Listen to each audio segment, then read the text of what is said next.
Welcome to lunch hour. This is Satish. విశాఖలో జనసేన 3 రోజుల సమావేశం నిర్వహిస్తోంది. సేనతో సేనాని పేరుతో ఈ మీటింగ్ నిర్వహిస్తున్నారు ఏపీ డిప్యూటీ సీఎం, ఆ పార్టీ అధినేత పవన్ కళ్యాణ్. ఇంతకీ కార్యక్రమం ఉద్దేశం ఏంటి? కూటమి ఐక్యతే కీలకమని పవన్ ఎందుకు అంటున్నారు? కార్యకర్తలకు భరోసా, ఎమ్మెల్యేలకు హెచ్చరికలు ఎందుకు? ప్రాంతీయ పార్టీ అయినా జాతీయ ఎజెండా అంటున్న పవన్ వ్యూహాలకు అర్థమేంటి? చూద్దాం. లంచ్ అవుట్ డిబేట్లో మనతో పాటు ఉన్నారు ప్రముఖ analyst and strategist professor Sripathi Ramudu గారు.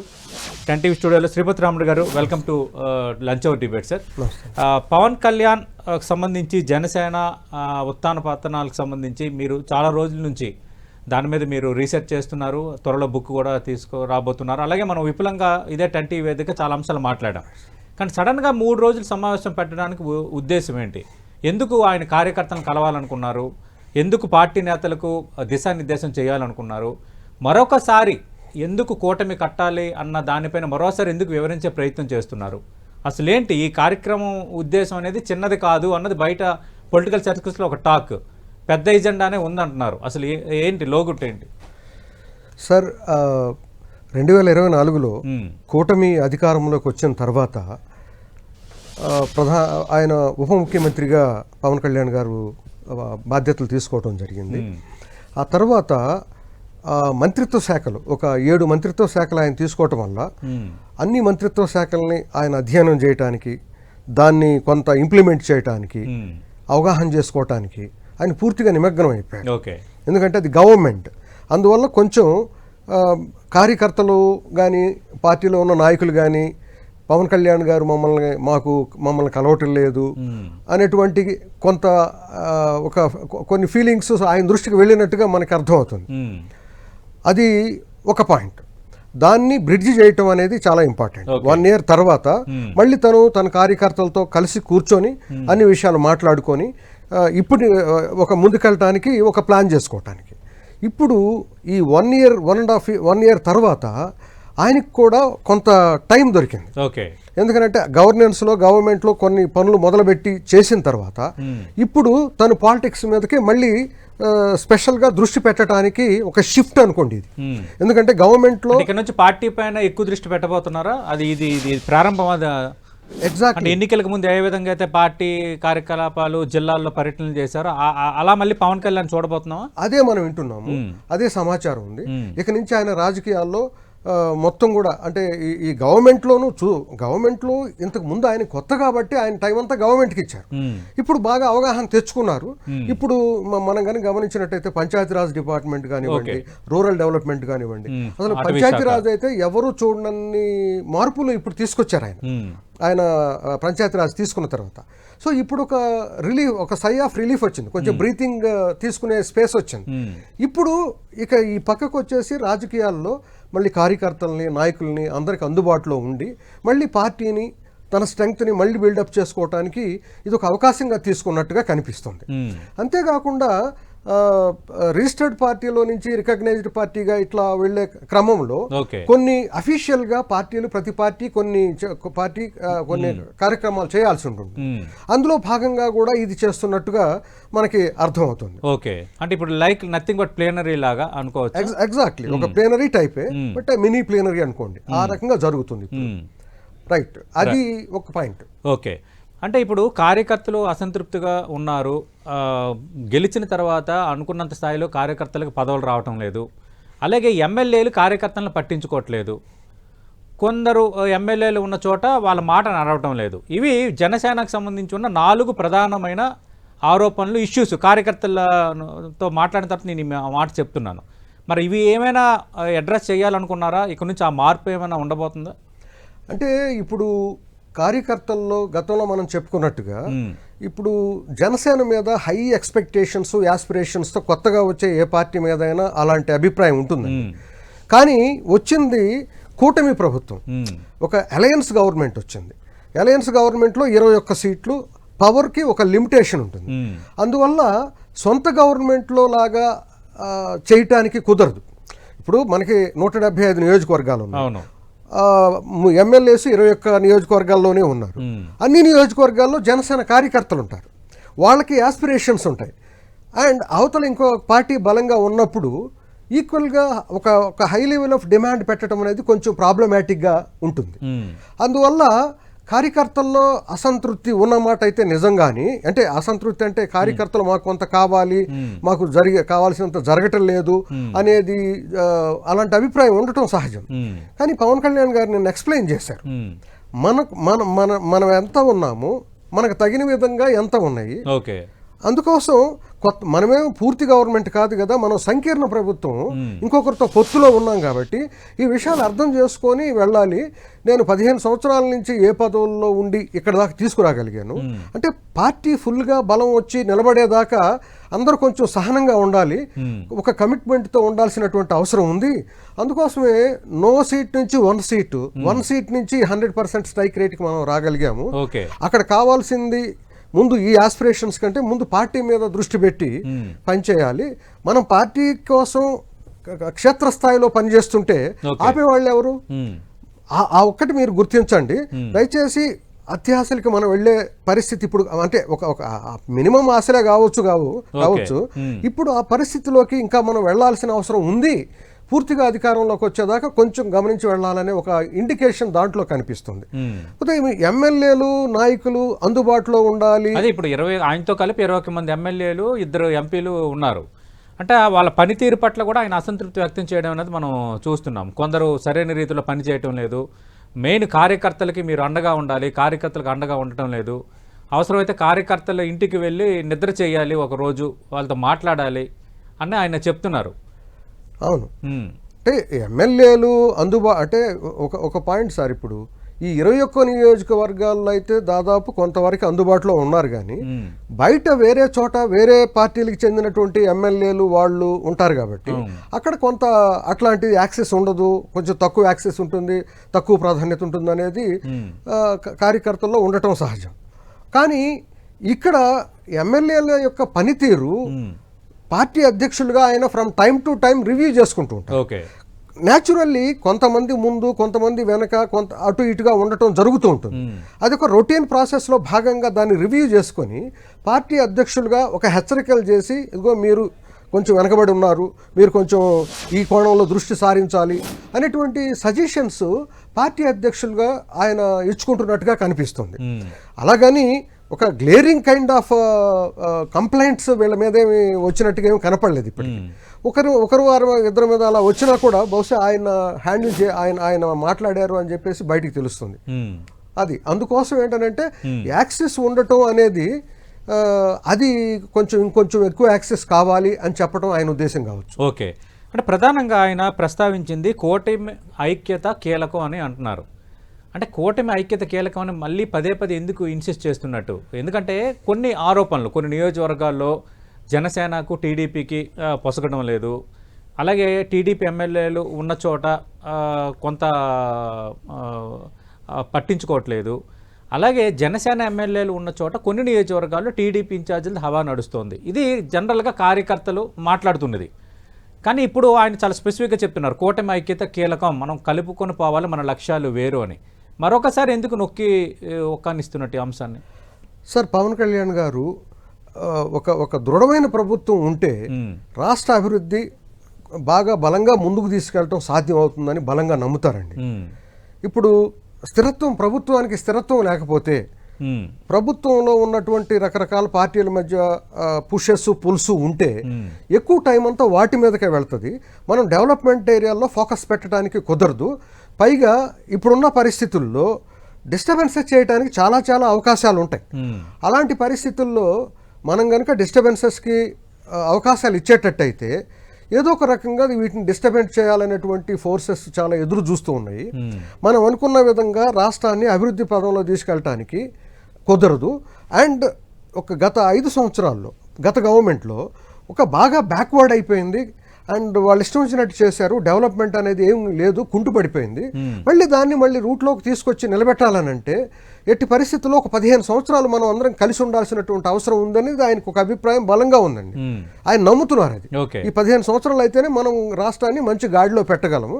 కేంద్రంతో కలిపి ఇంకో కూటమి అని ఎందుకు అంటున్నారంటే కేంద్రంలో కూడా కొంతకాలం పాటు బీజేపీ బలంగా ఉండే అవకాశం ఉంది. అంటే సమీకరణాలు ఎలా ఉన్నా టీడీపీ జనసేన కలిసి కూటమి అనేక కంటిన్యూ అవుతాయి. ప్రతిపక్షంలో ఉన్న అధికార పక్షంలో ఉన్న 15 ఏళ్ళు. ఆయన అదే చెప్తున్నారు. ఈ మూడు కలిసి ఉంటేనే ఓకే బలంగా తీసుకెళ్ళడానికి అవకాశం ఉంటుంది. Development either in position or opposition. ఆయన యాక్చువల్లీ ఆయన చెప్తున్నది ఏంటనంటే ఈ కూటమి ఉంటే పొజిషన్ లోనే ఉంటారు. ఓకే అపోజిషన్ అవసరం లేదు. ఈ కూటమి ఉంటేనే పొజిషన్ ఉంటుంది. అప్పుడే అధికారం. ఎగ్జాక్ట్లీ అప్పుడే అధికారం ఉంటుంది. అప్పుడే డెవలప్మెంట్ సాధ్యం అవుతుంది అనేది పవన్ కళ్యాణ్ గారి అభిప్రాయం కనిపిస్తుందండి. ఓకే. రెండోది ఆయన ఒక మాట అన్నారు, ప్రాంతీయ పార్టీ అయినా జాతీయవాదం మా ఎజెండా అని ఆయన ఒక మాట అన్నారు. ఎందుకు ఈ మాట అనాల్సి వచ్చింది? ఎందుకంటే గతంలో జనసేన ఒక ప్రాంతీయ పార్టీగా స్టార్ట్ అయింది. మీరు అన్నట్టుగా రిజిస్టర్డ్ పార్టీ నుంచి రికగ్నైజ్డ్ పార్టీకి రూపాంతరం చెందింది. ఎందుకంటే వచ్చిన గణాంకాలు ఆ అర్హత సాధించింది కాబట్టి. దాంట్లో భాగంగా ఒక మినీ ప్లానర్, ఎందుకంటే ఈసీకి ఎప్పుడు ఇలాంటివన్నీ చూపించాలి కాబట్టి ఇది నిర్వహిస్తున్నారని మీరు ప్రారంభంలోనే చెప్పారు. కానీ ప్రాంతీయ పార్టీ అయినా జాతీయవాదమే ఎజెండా అని ఎందుకు అంటున్నట్టు? అంటే జాతీయ స్థాయిలో ఇంకా విస్తరించే ఆలోచన ఏమైనా ఉందా, లేదంటే ప్రాంతీయ పార్టీగా ఉండి జాతీయవాదం వినిపించాలన్నది లక్ష్యం? సార్, జాతీయవాదం అనేది దేశం మొత్తాన్ని మీద చూపించేటువంటి ఒక గౌరవం, ఒక భక్తి భావన అండి. సాధారణంగా ఆయన ఇది ఏ సందర్భంలో చెప్పారంటే, పార్టీలు సాధారణంగా ఒక ప్రాంతీయ సమస్య మీదనో, ఒక కుల సమస్య మీదనో, మత సమస్య మీదనో పుట్టుకొని వస్తూ ఉంటాయి. మా పార్టీ ఈయన చెప్తున్నారు, జనసేన పార్టీ ఈ ప్రాంతీయ అభివృద్ధిని ప్రధాన కేంద్రంగా చేసుకుంటూ కూడా జాతీయవాదాన్ని దాన్ని ఆకళింపు చేసుకొని అంతర్గతమైనటువంటి ఒక భావంతో ముందుకొస్తున్నటువంటి పార్టీ.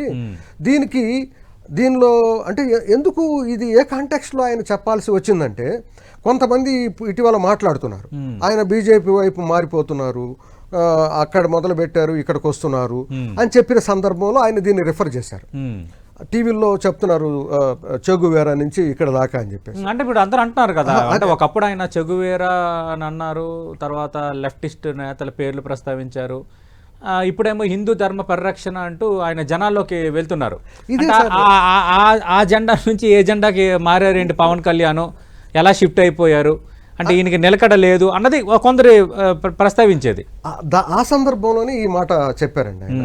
యాక్చువల్గా సార్, చాలా మందికి తెలియదు, ఇది post modern society. Post modern సొసైటీలో ట్రూత్ అనేది ఒక్కటే ఉండదు. ఓకే. పోస్ట్ మోడర్నిటీ ఏం చెప్తుంది అంటే ప్లూరాలిటీ ఆఫ్ ద ట్రూత్ అంటుంది. వాస్తవాలు ఒకటే ఉండదు. ఇది ఒకటే కాదు, ఇంకా దానికి చుట్టూ ఇంకా 100 వాస్తవాలు ఉంటాయి. ఓకే. గతంలో మోడర్నిటీ ఉన్నప్పుడు ఇదొక్కటే పరిష్కారం అని అనుకునేవాళ్ళు. ఇప్పుడు అది ఒకటే కాదు, 100 పరిష్కారాలు అనేటువంటిది పోస్ట్ మోడర్న్ సమాజం. ఈ పోస్ట్ మోడర్న్ సమాజంలో అనేక భావజాలాలను కలుపుకొని ఒక కొత్త ఎజెండాని క్రియేట్ చేసుకొని ముందుకెళ్లాల్సినటువంటి పరిస్థితి మారుని పరిస్థితుల్లో అవసరం ఉందండి. అది రూటు మార్చడం కాదు, బాట మార్చడం కాదు. ఆయన ఆయనకు ఒక ఇప్పుడు వీళ్ళందరూ అంటున్నారు అటేంటి ఇటేంటి అని. యాక్చువల్గా ఆయన రూట్ మార్చలేదండి. మూడో ప్రత్యామ్నాయంగా ఉండటానికి ఆయన స్ట్రాంగ్ గా బలంగా ముందుకెళ్తూనే ఉన్నారు. మారుతున్న పరిస్థితులకు అనుకూలంగా రకరకాల భావజాలాన్ని కలుపుకొని వెళ్లాల్సినటువంటి పరిస్థితి ఉంది. ఆ కోణంలోనే వీటన్నిటిని తీసుకెళ్లాల్సి వస్తుంది. దానిలో భాగంగానే ఇవాళ జాతీయవాదాన్ని కూడా పెద్ద స్థాయిలో ముందుకు తీసుకెళ్లాల్సినటువంటి అవసరం వచ్చింది అని చెప్తున్నారు. అంటే ఇప్పుడు జాతీయవాదం అనంటే జాతీయంగా ఎక్స్పాండ్ అవుతారా అనే ప్రశ్న కంటే జాతీయవాదం అనంటే దేశభక్తి. బేసికలీ దేశం మీద ప్రేమ చూపించటం, దేశం కోసం మనం పొద్దుగూకులు మన ప్రయోజనాలే కాకుండా ఓవరాల్ గా దేశం మొత్తాన్ని కూడా మందే అని చూసినప్పుడు కొన్ని చోట్ల తగ్గాల్సి వస్తుంది, కొన్ని చోట్ల కలిసిపోవాల్సి వస్తుంది. ఆ కోణంలో ఇది చెప్పారు. అందుకని మనకు దేశభక్తి అనేది ఒకటి పార్టీలో ఉంది కాబట్టి దీన్ని కొంత ముందుకు తీసుకెళ్ళటానికి అందరూ కూడా అర్థం చేసుకొని ఉండాలి. ఇది మనకు మాత్రమే ఉంది, మన కమ్యూనిటీకి మాత్రమే ఉంది, మన రాష్ట్రానికి మాత్రం ఉంది అనేది అనుకుంటే దేశ స్థాయిలో మనం కొంత దేశం యొక్క అభివృద్ధికి కొంత వెనకబడినట్టు అవుతుంది, మనం కారణమైనట్టు ఉంటుంది. అది కాదు, ఈ పార్టీలో దేశభక్తి అనేది ఒక అంతర్గత భావజాలం ఉంది. ఆయన 7 ప్రిన్సిపల్స్ కూడా ఇంటిగ్రేటెడ్ గా దీని చుట్టే తిరుగుతాయి అని చెప్పారు ఆయన. ఓకే. ఇప్పుడు జాతీయవాదం ఉండడం తప్పు కాదు, దేశభక్తి ఉండడం అంతకు మించిన తప్పు కాదు. అందరూ దేశభక్తి ఉండాలి, నాకైనా మీకైనా ఎవరికైనా దేశభక్తి ఉండాలి. అంటే ఇక్కడ ఆయన ఒక ప్రాంతీయ పార్టీగా ఉన్నారు, సరే ఎన్డీఏ కూటమిలో ఉన్నారు, ఆంధ్రప్రదేశ్లోనైనా అక్కడ ఢిల్లీలోనైనా. ఎన్నికలప్పుడు అంటే ఫర్ ఎగ్జాంపుల్కి ఎన్డీఏ కూటమి ఉన్నప్పుడు ఏదైనా ఎలక్షన్స్ జరుగుతున్నాయి అనుకోండి, ఆ రాష్ట్రాల తరపున కూటమి తరపున ప్రచారానికి వెళ్ళటం అనేది ఒక వాజిబ్.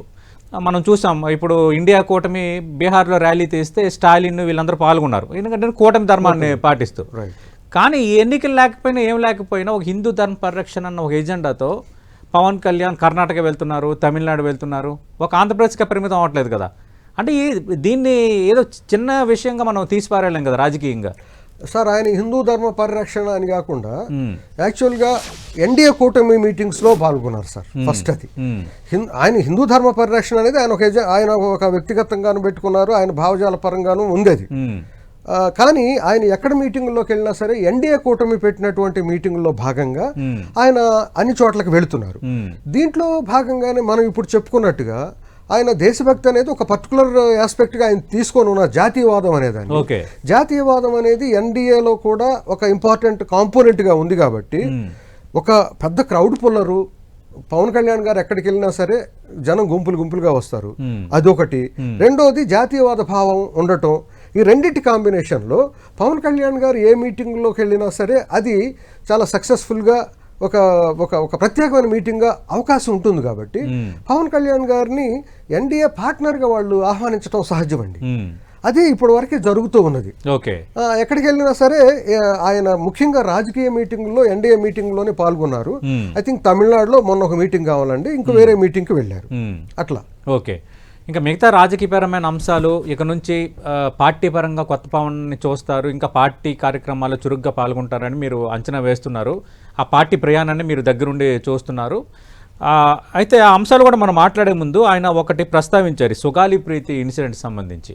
అంటే సుగాలి ప్రీతి ఇన్సిడెంట్ అయ్యేటప్పుడు అప్పుడు ప్రభుత్వం పైన తీవ్ర ఆరోపణలు చేశారు, నిందితుల్ని శిక్షించాలన్నారు, మొత్తం నేనే దానికి పేటెంట్ ఆ పోరాటానికి అన్నట్టుగా పవన్ కళ్యాణ్ మాట్లాడారు.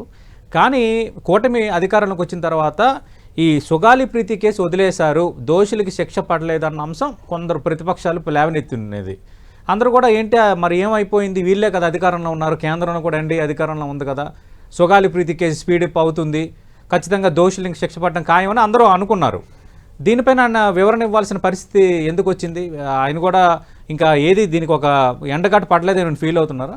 సార్ ఆయన నిన్న మాట్లాడిన దాంట్లో కానీ మనం చూస్తే ఎప్పటికైనా సరే ఈ గవర్నమెంట్లోనే సుగాలి ప్రీతికి హంతకులకి శిక్ష పడుతుందని ఒక మాట చెప్పారు. వారి పార్టీకి చెందిన ఎమ్మెల్యేలు కూడా ప్రెస్ మీట్లో అదే చెప్పారు. సార్ ఇక్కడ ఒక విషయం సార్, ఇదేదో పవన్ కళ్యాణ్ గారు ఈ అట్రాసిటీ ఆయన ఆయన ఆయన ఆయన రాకుండా ఉంటే దీంట్లోకి అసలు ఇది సుగాలి ప్రీతి కేసు అంత సెన్సేషనల్ కేసు అయ్యేదా అండి? First point.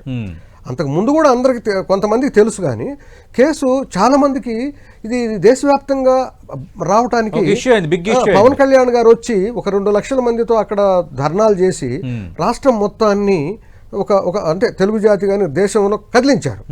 అలా కదిలించడం తప్ప అండి?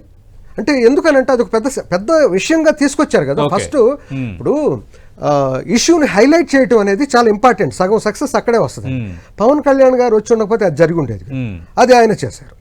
రెండో విషయం, అట్రాసిటీ కేసుకు సంబంధించి అంతకుముందు పెట్టి ఉన్నప్పటికీ కూడా ఈ ఒత్తిడితో అది చాలా ఫాస్ట్గా అమలు చేసినటువంటి పరిస్థితి. పవన్ కళ్యాణ్ గారు రోజు దాన్ని ఒక పొలిటికల్ పార్టీ యొక్క బాధ్యత ఆయన నిర్వర్తించాడు. ఏంటి, పొలిటికల్ పార్టీలు అనేవి సమాజంలో జరిగే అన్యాయాల్ని ప్రశ్నించాలి కాబట్టి సుగాలి ప్రీతి విషయం కూడా ప్రశ్నించారు ఆయన. అదే లెవెల్లో రెస్పాన్స్ కూడా వెంటనే ఇప్పుడు సిబిఐ కేసు వేసింది, పవన్ కళ్యాణ్ గారు ఇష్యూని ముందుకు తీసుకొచ్చి దాన్ని పెద్ద హైలైట్ చేసిన తర్వాతే ఇప్పుడు ఆయన ముందుకొచ్చి ఆయన ఈ విషయాలన్నీ మాట్లాడిన తర్వాత ఇప్పుడు ఆయనే ఈ కేసుకు ప్రధాన కారణం అన్నట్టుగా ఆయన్ని ఒక కార్నర్ చేసి మాట్లాడటం అది ఎంతవరకు న్యాయం అనేది ఎవరైనా ఆలోచించాలి. ప్రతి వాళ్ళు ఒక పవన్ కళ్యాణ్ గారిని ఒక సాఫ్ట్ కార్నర్గా చేసుకుంటారు. నిజానికి పవన్ కళ్యాణ్ గారు చేయగలిగింది చేస్తున్నారు. ఇప్పుడు ఆ కేసు విషయం కూడా ఈరోజు అది ఫిబ్రవరిలో వచ్చింది సిబిఐ నుంచి. ఫిబ్రవరిలో కేసు వచ్చింది. వాళ్ళకి ఒక ప్రొసీజర్ ప్రకారం వాళ్ళు ఏమన్నారంటే మాకు ఉన్నటువంటి కాన్స్టెంట్స్తో మేము దీన్ని ముందుకు తీసుకెళ్లామని సిబిఐ చేతులు ఎత్తేసింది. ఇప్పుడు గవర్నమెంట్ మళ్ళీ ఇంకో స్టెప్ తీసుకోవచ్చు. దాన్ని అడగాల్సిన పద్ధతి ప్రొసీజర్ ఒకటి ఉంటుంది. అంటే మళ్ళీ సుగాలి ప్రీతి ఇష్యూకి సంబంధించి మళ్ళీ ఏమైనా ప్రత్యేకంగా సిట్ వేయటం, సిట్కి అప్పగించడం అలాంటివి ఏమైనా ఎక్స్పెక్ట్ చేయొచ్చా? అప్పుడు ఆయన ఆయన అన్నమాట అదే కదా, ఎప్పుడైనా ఎందుకంటే నిన్న ఆయన నోటి నుంచి ప్రస్తావించారు కాబట్టి. ఇప్పుడు ఈ గవర్నమెంట్ లోనే ఆ కేసుకి ఆ హంతకులకి శిక్ష పడుతుంది అనేది పార్టీలో వాళ్ళందరూ మాట్లాడుతున్నారు. దాని అర్థం అదే కదా. ఇప్పుడు వచ్చింది రీసెంట్ గా ఆ ఆర్డర్ వచ్చింది. ఇప్పుడు దాన్ని ఎలా తీస్తారో, ఎలా ముందుకు తీసుకుంటారో అనేది మళ్ళీ దాని మీద ఒక ఇష్యూ అవుతుంది. దీన్ని ముందుకు తీసుకొచ్చి పరిష్కారం కోసం వెతకటం తప్పేం కాదు. అయితే ఇదేదో పవన్ కళ్యాణ్ దీనికి కారణం అయినట్టుగా అందరూ వచ్చేసి ఆయన ఒక్కడి మీద, ప్రభుత్వం కదండి, ఆయన డిప్యూటీ సీఎం, ప్రతి విషయానికి పవన్ కళ్యాణ్ గారు ఒక పార్టీగా అన్ని విషయాల్లో అన్ని తప్పులను ఎత్తి చూపిస్తారు. నువ్వే పరిష్కారం చేయి అని చెప్పేసి మొత్తం వచ్చేసి ఆయన మీద పడితే అది అంటే అందరూ బాధ్యత ఉంది. ఈవెన్ మన బాధ్యత ఉంది, పౌర సమాజంగా మనం కూడా మాట్లాడాల్సిన బాధ్యత ఉంది. కానీ పవన్ కళ్యాణ్ టీవీతో పాటు మేము బాధ్యతగా మాట్లాడాం. అంటే నేను అనేది పవన్ కళ్యాణ్ గారిని ఒక కార్నర్ చేయటం, ఆయన ఒక సాఫ్ట్ టార్గెట్ అయి కూర్చున్నాడు. ఓకే, సీఎం మీద కూడా మాట్లాడలా. గవర్నమెంట్ సీఎం సాఫ్ట్ టార్గెట్ కాదు, కానీ రాజకీయంగా మీకు తెలియదు కాదు శ్రీపతిరాముడు గారు. ఫర్ ఎగ్జాంపుల్కి మనం అపోజిషన్లో ఉండే ఒక ఇష్యూ మీద చాలా గట్టిగా మాట్లాడి మేము అధికారంలోకి వస్తే ఈ హంతకులను పట్టేస్తామనో లేదంటే ఈ సమస్యకు పరిష్కారం చూపుతామని చెప్పినప్పుడు ఖచ్చితంగా వాళ్ళ అధికారంలోకి వచ్చినప్పుడు ఇష్యూ అనేది ఎక్స్పెక్టేషన్ ఉంటుంది, లేవనెత్తారు ఎవరైనా తప్పకుండా. కానీ వాళ్ళేమి ఆ ఇష్యూ నుంచి దూరంగా వెళ్ళిన సందర్భం ఏం లేదు. ఇప్పుడు సోషల్ మీడియాలో కానీ పొలిటికల్ గా కొంతమంది కొన్ని అభిప్రాయాలు పెట్టుకొని అసలు వ్యక్తిగత దూషణలండి దీనికి సంబంధించి పాయింట్ వైజ్ గా మాట్లాడి మీరు ఇంతవరకు ఇది ఇప్పుడు వాళ్ళు సిబిఐకి వెళ్ళిందండి, సిబిఐది ఫిబ్రవరిలోనే వచ్చింది. మరి వాళ్ళు ప్రొసీజర్లో వాళ్ళు దాన్ని నెక్స్ట్ ఎజెండా ఐటెంలో పెట్టుకుంటారు వాళ్ళు. కానీ ఇప్పుడే ఇక అయిపోయింది, నువ్వు చేతులు ఎత్తేసావు, నువ్వు ఎందుకు పనికిరావనంటే అది ఎంతవరకు కరెక్ట్ అండి? ఆయన ఒక పాయింట్ ఈ విషయంలో, సుగాలి ప్రీతి విషయంలో ఒకటి మనం గుర్తించాల్సిన విషయం ఏంటంటే, ఇంత పెద్ద ఇష్యూ అయ్యి గవర్నమెంట్ కానీ ఎవరైనా సరే షేక్ అయిపోయి ముందుకొచ్చి సిబిఐ వేసింది పవన్ కళ్యాణ్ గారు వచ్చిన తర్వాత. పవన్ కళ్యాణ్ గారు వచ్చి ధర్నా చేసిన తర్వాత వచ్చింది, మీడియాలో మనందరం చూసాం. తర్వాత ఇష్యూ అంత నేషనల్ లెవెల్కి వెళ్ళింది పవన్ కళ్యాణ్ గారు వాళ్ళు. ఇన్ని చేసిన మనిషి ఆ కేసును పక్కన పడేసి ఊరుకుంటాడా సార్? ఓకే, మరి ఆ ఒత్తిడి వల్లనే వెంటనే ఇవన్నీ అమలు జరిగినాయి. ఇవన్నీ మనం మర్చిపోయి పవన్ కళ్యాణే బాధ్యుడు దీని మొత్తానికి అన్నట్టు అందరూ ఆయన మీద పడుతున్నారు. ఎక్స్పెక్టేషన్ ఉండటం వేరు, కానీ కొంచెం న్యాయం ఉండాలండి. మీరు ఇప్పుడు కూటమి ప్రభుత్వం కదా, అది ఆయన ముఖ్యమంత్రి అయ్యి అది ఆయన గవర్నమెంట్ అయితే డెఫినెట్లీ ఆయన జవాబుదారీ చేయొచ్చు. కూటమి ప్రభుత్వంలో కొన్ని సర్దుబాట్లు, కొన్ని deputy CM is a little different having. ఇప్పుడు ఒక సార్ క్వాలిటేటివ్ గా ఆయనకు ఉన్న ఎంతమంది ఎమ్మెల్యేలు ఉన్నారు, సీఎంకు ఉండే పవర్స్, డిప్యూటీ సీఎంకు ఉండే పవర్స్, ఇవన్నీ మనకు అర్థం కానివి కాదు. ఆయన సీఎం అయి ఆయన సొంత గవర్నమెంట్ అయినప్పుడు మీరు ఎట్లా మనం చేస్తే ఇందులో మందే అందని ఉండదు కదా. ఫైనల్ గా గవర్నమెంట్ ఇష్యూని ఎట్లా డీల్ చేస్తుంది అనేది రైట్. నిన్న శ్రీపతిరాముడు గారు ఆయన ఒక కీలక వ్యాఖ్య చేశారు. చూడడానికి అది సింపుల్గా ఉన్నా కూడా చాలా ఇన్ బిట్వీన్ లైన్స్ చూస్తే చాలా గట్టి మెసేజ్ ఇచ్చినట్టుగా అనిపించింది. మరి మీరు చెప్పాలి దానిపైన. ఎన్ని ఇబ్బందులు వచ్చినా, అండర్లైన్డ్, ఎన్ని ఇబ్బందులు వచ్చినా నా ఊపిరి ఉన్నంత వరకు జనసేన పార్టీ జెండా ఎప్పుడు నిలిచే ఉంటుందని పవన్ కళ్యాణ్ అన్నారు.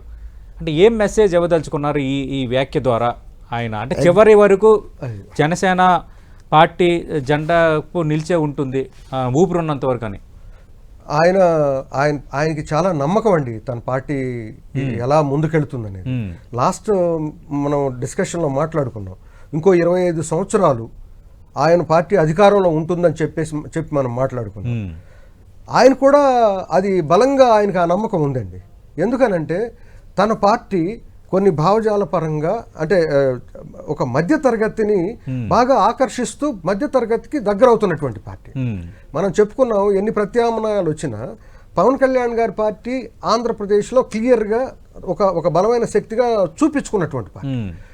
సో తనకు నమ్మకం ఉంది ఈ పార్టీ డెఫినెట్గా పవర్లో ఉంటుంది, ఇది ఎప్పటికైనా సరే అది ఒక ప్రత్యామ్నాయంగా ఎదుగుతుంది.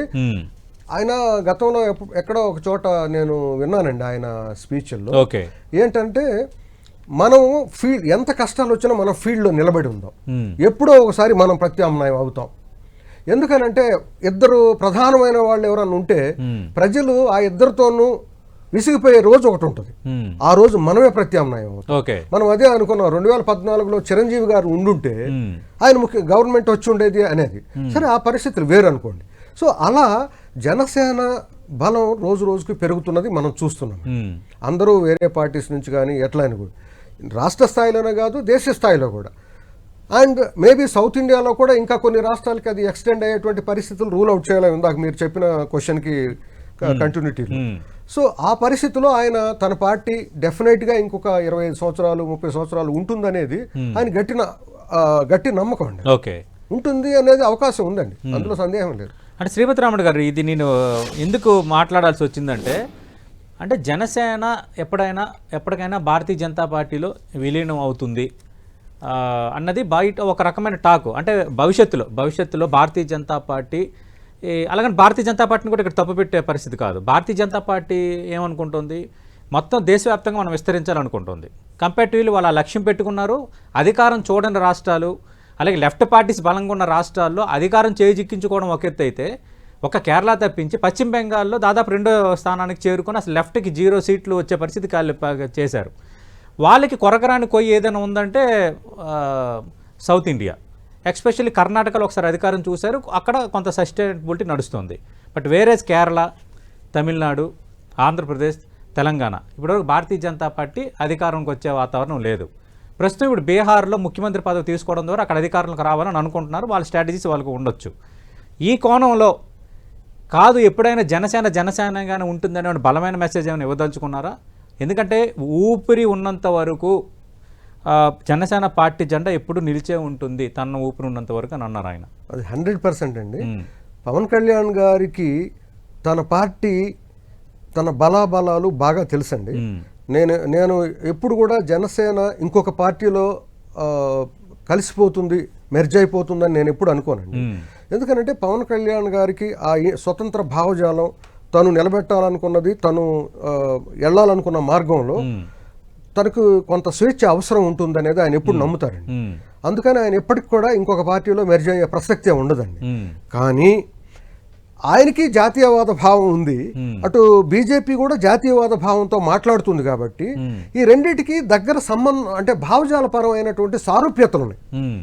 ఆ సారూప్యతలు ఉండటం వల్ల దగ్గరగా ఉన్నారు, బాగా మిత్రులుగా ఎంతకాలమైనా కలిసిపోతారు. ఇది నా అండర్స్టాండింగ్. కలిసి ఎంత దూరమైనా ప్రయాణం చేస్తారు. కానీ పవన్ కళ్యాణ్ గారు ఒంటరిగా నిలబడ్డా ఆయన ఇంకొక పార్టీలో మెర్జ్ కారని నేను బలంగా నమ్ముతాను. కేవలం ఇదేంటనంటే ఇంకా వేరే పార్టీలతో కలిపినప్పుడు జాతీయవాద భావం, కల్చరల్ నేషనలిజం, వీటన్నిటి విషయానికి వస్తే జనసేనకి బీజేపీకి సారూప్యాలు ఉన్నాయి, దగ్గర సారూప్యాలు. ఈ అనుమానం ఎందుకంటే వెంటాడుతుంది, కత్తిలో ఎప్పుడు వేలాడుతుంది. ఎందుకంటే ఆల్రెడీ ప్రజారాజ్యం పార్టీ పెట్టడం, అది కాంగ్రెస్లో విలీనం చేయడంతో విపక్షాలు కూడా అంటుంటాయి, ఎప్పుడైనా పవన్ కళ్యాణ్ కూడా ఇంకా బీజేపీలో ఎక్కడ విలీనం చేస్తారు అని. అందుకు అవి ఏమీ ఉండవన్న బలమైన మెసేజ్ ఆ వర్డ్ ద్వారా ఆయన ఇవ్వగలరు. నా రీసెర్చ్లో బలంగా వచ్చిన ఒకే పాయింట్ ఏంటంటే, పవన్ కళ్యాణ్ గారు ఒక్క మనిషి మిగిలిన ఇంకొక పార్టీలో అదే పార్టీ అయినా మెర్జ్ చేయటం అనేది జరగదు అనేది ఇట్స్ మై రీసెర్చ్. నిన్న వరస్ట్ కూడా అర్థమైంది, ఆయన ఆ సిగ్నల్ ఇవ్వదలుచుకున్నారు. ఎందుకంటే కార్యకర్తల అనుమానం ఉంది కొంత. ఎంత కష్టమైనా తను నిలబడతాడు కానీ తను మాత్రం ఇంకొక పార్టీలో మెర్జ్ చేయటం అనేది ఇట్స్ అసలు ఊహ కూడా. నిన్నైతే అనుమానాన్ని పటాపంచలైతే చేశారు, ఊపిరిన్నంత వరకు జనసేన జెండా ఉంటుంది, నిన్న ఊపిరి డెఫినెట్ గా ఉంటారండి. ఇది చాలా బలమైన సిగ్నల్.